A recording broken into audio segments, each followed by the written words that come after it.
yang sudah biasanya sudah di-include oleh hosting provider kita di scriptnya mereka. Jadi kita tinggal satu klik saja, isi informasi secukupnya, kemudian start installation. Itu akan diinstal mulai dari front end sampai ke back end, sampai ke user account, yang mana kita tinggal login dan setup setup website e-commerce-nya.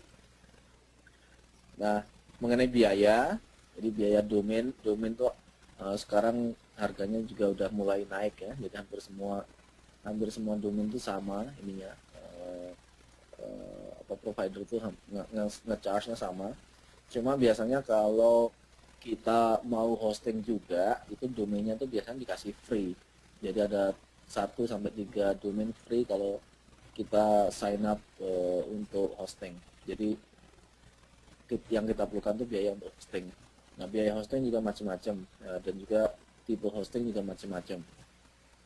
Karena kita mau dipakai untuk e-commerce, maka kita nggak bisa sembarangan milih hosting. Karena e-commerce ini perlu kan nanti kan ada transaksi melalui kredit card. Jadi semua transaksi yang ada di e-commerce kita itu tuh yang harus yang secure. Kalau di internet biasanya kita sebutnya SSL, secure socket layer, yang mana kita harus sediakan, harus punya client certificate-nya. Sertifikatnya itu biasanya average-nya tuh ada yang murah, ada yang mahal ya. Tapi yang average itu harganya sekitar 150-an gitu per tahun. Domainnya juga itu bukan domain, hosting itu nggak semua hosting bisa dipakai, karena banyak sekali hosting yang kita nggak bisa install SSL atau certificate. Nah, jadi yang harus dicari itu domain hosting provider yang ngasih kita fix IP address dan juga membolehkan kita untuk menginstal client certificate yang kita beli dari dari GoDaddy atau dari Komodo, dari kalau yang mau yang mahal dan trusted ya kayak VeriSign dan seterusnya. Kemudian izin, ya namanya kita punya usaha, ya kita harus ada izin ke pemerintah ya. Jadi biasanya bisnis kita ada 2 tipe bisnis, jadi bisnis yang personal, individual, ada bisnis yang company. Kalau kita mau yang individual itu banyak sekali limitasinya. Nah, salah satu limitasinya itu misalkan PayPal ya. Di PayPal itu kalau kita sign up untuk personal, maka dalam 1 hari itu transaksinya tidak boleh lebih dari $500. Nah, kalau misalnya kita udah punya e-commerce website yang mana penjualannya lebih dari itu, terus kita menggunakan PayPal, maka harus yang business account. Nah, untuk setup yang business account itu kita harus punya business entity. Nah, gimana cara untuk setup business entity? Itu sama seperti saya waktu setup ke Joko Consulting, itu saya sign up tuh biayanya kalau dijalanin sendiri itu biayanya tuh waktu itu saya keluar cuma sekitar $170. Itu untuk dapetin article of incorporation. Kemudian tiap tahun renew $50 untuk ininya, business renewalnya. Nah, setelah dapat entity, tentunya kita bisa apply, tergantung dari kita mau terima pajak apa enggak, kita bisa apply tax exempt kalau mau. Tapi kalau kita mau bayar pajak ya udah nggak usah tax exempt. Nah, biasanya internet bisnis itu nggak terima tax. Jadi kalau seandainya bukan nggak terima, nggak ada taxnya. Jadi kalau seandainya orang beli ya cukup dengan harganya saja, nggak ada tax. Cuma ada beberapa state yang melarang bisnis untuk tidak mengambil tax dari pembeli. Nah, jadi perlu juga dicek di state-nya masing-masing.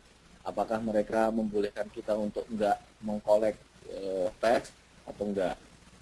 Kalau seandainya mereka mengharuskan untuk collect tax, ya di bisnis kita harus dikasih tahu bahwa harga yang kita jual itu harga belum termasuk pajak. Nah ini juga trik juga gimana, karena orang biasanya begitu ada pajak 5,5% atau 10% itu akhirnya nggak jadi beli ya. Nah triknya supaya mereka tetap jadi beli, karena kita nggak itu cuma untuk memenuhi peraturan, ya kita bisa kasih diskon, misalkan 10% diskon. Jadi tetap customer kita tuh membayar dengan harga yang sama. Nah, syarat-syaratnya apa? Kalau kita mau bikin company, syaratnya gampang sekali ya di sini. Nggak seperti waktu di Indonesia harus urusan dengan banyak pihak. Di sini ya cukup dengan Department of Financial Institution atau DFI, ke websitenya aja. Masing-masing state punya punya websitenya masing-masing. Jadi kalau seandainya yang federal ya dfi.org.gov. Nah, syaratnya kalau seandainya kita ini ya tergantung dari tergantung dari bisnis type yang kita pilih. Apakah itu LLC atau sole proprietary atau corporation. Nah, masing-masing punya syarat sendiri-sendiri.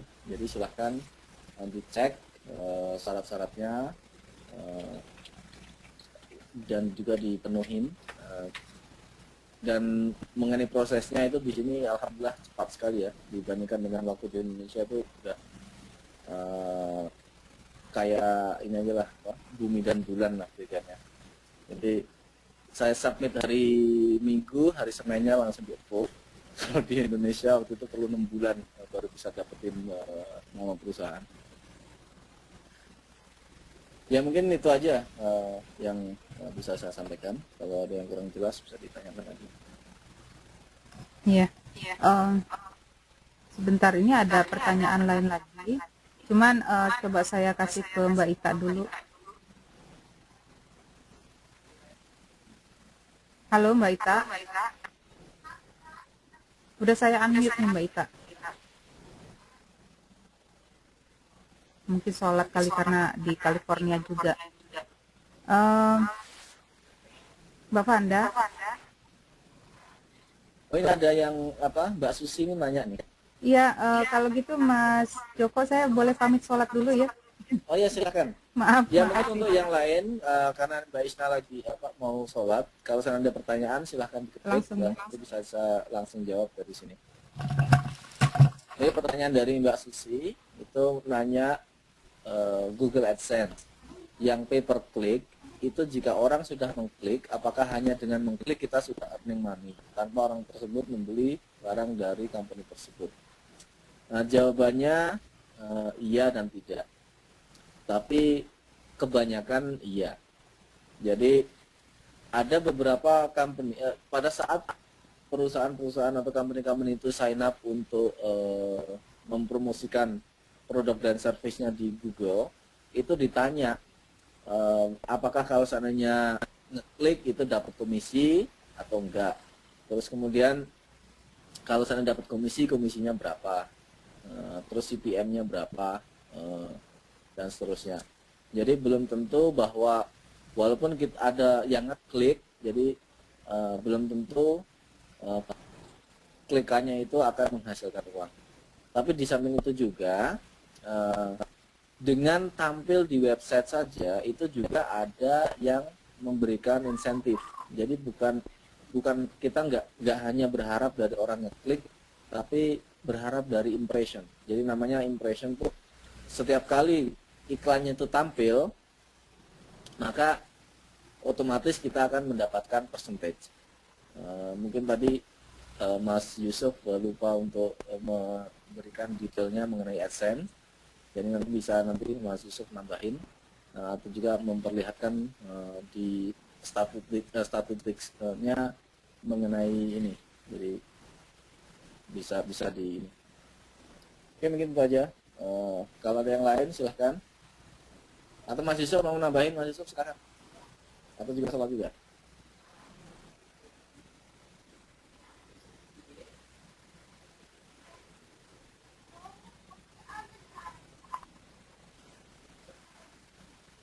Yang mau bertanya, kalau mau langsung menggunakan mic, silahkan di unmute terlebih dahulu, baru nanti